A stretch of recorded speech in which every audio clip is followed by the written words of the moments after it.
کبھی سوچا ہے کہ اگر مشہور زمانہ بحری جہاز ٹائٹینک جو 1 صدی پہلے ڈوبا تھا وہ آج کے دور میں یعنی سمجھیں 2026 میں ڈوب جائے تو کیا ہوگا؟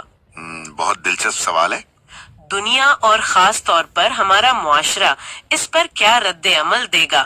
آج ہم اسی سوال کا جواب تلاش کریں گے اشفاق احمد خٹک صاحب کی ایک غیر معمولی اور گہری طنزیہ تحریر کے ذریعے۔ جی، خٹک صاحب کا مشاہدہ بہت گہرا ہے۔ بالکل، وہ ایک صحافی، محقق اور دنیا گھومے ہوئے شخص ہیں۔ تو آج ہم یہ سمجھنے کی کوشش کریں گے کہ کیسے ایک ہی واقعہ مختلف گروہوں، میڈیا ہاؤسز اور حکومتوں کے لیے ایک کینوس بن جاتا ہے جس پر ہر کوئی اپنی اپنی تصویر بناتا ہے۔ جی، یہ صرف ایک جہاز کے ڈوبنے کی کہانی نہیں بلکہ ہمارے دور کی معلومات اور نظریات کی جنگ کی ایک بہترین عکاسی ہے۔ آپ نے بہت اہم نقطہ اٹھایا ہے، خاص طور پہ یہ نظریات کی جنگ کا۔ اس تحریر کی اصل طاقت ہی اس کا طنز ہے۔ یہ ایک آئینہ ہے جو ہمیں دکھاتا ہے کہ جب کوئی بڑا سانحہ ہوتا ہے نا تو اصل حقائق اور انسانی المیہ اکثر پیچھے رہ جاتے ہیں، اور اس کی جگہ کیا لے لیتا ہے؟ الزام تراشی، سیاسی پوائنٹ سکورنگ اور بعض اوقات تو بالکل ہی بے تکے اقدامات کی ایک دوڑ شروع ہو جاتی ہے۔ تو آئیے پھر اس تحریر میں غوطہ لگاتے ہیں۔ کہانی شروع ہوتی ہے سانحے کی خبر پھیلتے ہی پہلا رد عمل کیا ہوتا ہے؟ فوری الزام تراشی۔ اور نشانہ کون بنتا ہے؟ جانے پہچانے روایتی دشمن۔ بالکل، تحریر کے مطابق سب سے پہلے شہباز شریف صاحب کا بیان آتا ہے کہ اس سانحے میں افغان ملوث ہیں، اچھا، اور ثبوت کے طور پر پنجاب کے مختلف شہروں میں افغان مہاجرین کے کیمپوں سے آپ یقین کریں ٹائٹینک کی تصاویر برآمد ہوئی ہیں۔ ٹائٹینک کی تصاویر؟ یہ تو کنفرمیشن بائس کی بہترین مثال ہے، یعنی آپ پہلے سے ہی ایک نتیجے پر پہنچے ہوئے ہیں جی، اور پھر اس سے ملتی جلتی چیزوں کو ثبوت کے طور پر پیش کرنا شروع کر دیتے ہیں۔ ٹائٹینک کی تصویر تو کسی بھی گھر سے مل سکتی ہے۔ صحیح کہا، لیکن جب آپ کو ایک مخصوص گروہ کو نشانہ بنانا ہو تو وہی تصویر ثبوت بن جاتی ہے۔ ایسا ہی ہے، اور یہ سلسلہ یہی نہیں رکتا۔ اس کے فوراً بعد وفاقی وزیر داخلہ کا بیان آتا ہے کہ نہیں، اس میں کالا دم ٹی ٹی پی ملوث ہے۔ اچھا، ایک نیا زاویہ۔ جی، اور آخری دہشت گرد تک کارروائی جاری رہے گی۔ یعنی ایک ہی واقعے کے دو بالکل مختلف سرکاری بیانیے چند گھنٹوں میں سامنے آ جاتے ہیں، اور دونوں ہی کسی ٹھوس ثبوت کے بغیر۔ یہ اس بات کی طرف اشارہ ہے کہ ہر ادارہ بحران کو اپنے پہلے سے جاری ایجنڈے کو آگے بڑھانے کے لیے استعمال کرتا ہے۔ وزیر داخلہ کے لیے یہ اپنی دہشت گردی کے خلاف جنگ کی ساخ کو مضبوط کرنے کا ایک موقع بن گیا۔ اور پھر بلوچستان حکومت بھی پیچھے نہیں رہتی۔ وہ دعویٰ کرتی ہے کہ اس میں BLA ملوث ہے۔ اچھا، تو اب تیسرا گروہ بھی شامل ہو گیا۔ جی، اور اس شبے میں ماہی گیروں کی بستیوں میں آپریشن کیا جاتا ہے، 4 دہشت گرد ہلاک ہوتے ہیں، اور یہاں بات سب سے دلچسپ ہو جاتی ہے۔ وہ کیا؟ ان کے قبضے سے ٹائٹینک کا نقشہ برآمد ہوتا ہے۔ ٹائٹینک کا نقشہ ماہی گیروں کے پاس سے؟ جی ہاں۔ یہ تو طنز کا عروج ہے۔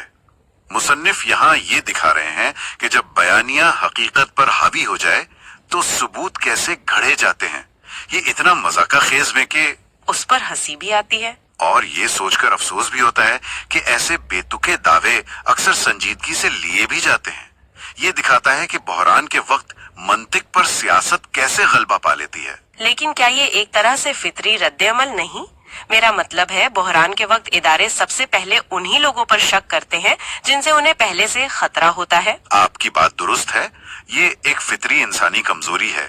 خطرے کی صورت میں ہمارا دماغ سب سے آسان اور جانے پہچانے راستے کی طرف بھاگتا ہے، لیکن ایک ذمہ دار حکومت اور میڈیا کا کام اس کمزوری پر قابو پانا ہوتا ہے، نہ کہ اسے ہوا دینا۔ صحیح۔ یہاں تحریر یہ طنز کر رہی ہے کہ ہمارے ادارے تحقیق کے مشکل راستے پر جانے کے بجائے پہلے سے تیار شدہ جوابات کی الماری کھول کر سب سے اوپر پڑا فولڈر نکال لیتے ہیں۔ اور جیسے ہی خبر عالمی سطح پر پھیلتی ہے، معاملہ صرف مقامی نہیں رہتا۔ جی، کیونکہ ہر سانحہ عالمی سیاست کی شطرنج کی بساط پر ایک نیا مہرہ بن جاتا ہے۔